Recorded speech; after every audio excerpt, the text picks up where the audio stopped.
სამგურალის შეტევა. კარგი პასი დარტყმაკარის მიმართულებით. პირველი მოგერიება დამატებაც ვიხილეთ კარლოსისა, მაგრამ არ იყო ზუსტი. ფანცულაიამ შვენიერი შანსი ვერ გამოიყენა და ამ მომენტის გმირი გახლავთ გიორგი მაკარიძე.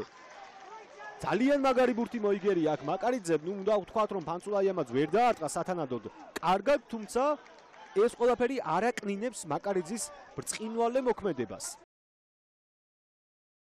კიდევ ერთი კარგი პრესინგი და ჩინებული შანსი ვინისიუსი ერთ-ერთზე მაკარიძესთან და რა გააკეთა აქ ვინისიუსმა გაურკვეველი მოქმედება, მაგრამ გრძელდება სამგურალის შეტევა. ხორხელი დარტყმაკარის მიმართულებით მაკარიძე ამჯერადაც კარგად თამაშობს.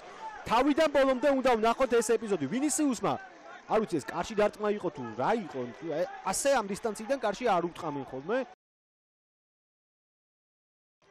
ჩინჯოლავას დარტყმა! ამჯერად ყალიჩავა ერთვება საქმეში. ძალიან მოულოდნელი შორეული გასროლა გიორგი ჯინჯოლავას შესრულები და ყოჩაყნოდა ყალიჩავას, რომ მზად შეხვდა აი ამ მომენტს. დარტყმაკარის მიმართულებით და კიდევ ერთხელ გადარჩა სამგურალი. ეს შეტევა თავიდან ბოლომდე ლუკას სილაგაძის დამსახურება. დარტყმაკარის მიმართულებით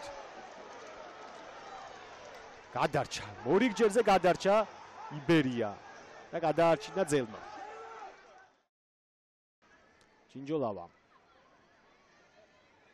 ჯუდარტური კარგია, მისი ძლიერი ფიზიკური მონაცემები გამოიყენა აქ სხირტლაძის წინააღმდეგ, თუმცა ბურთით კვლავ თბილისელები. ჩაწოდება საჯარიმოში. დარტყმაკარის მიმართულებით. კვლავ ჩინჯოლავა ცდილობდა გატანას, მაგრამ ამჯერადაც აჯობა ყალიჩავამ.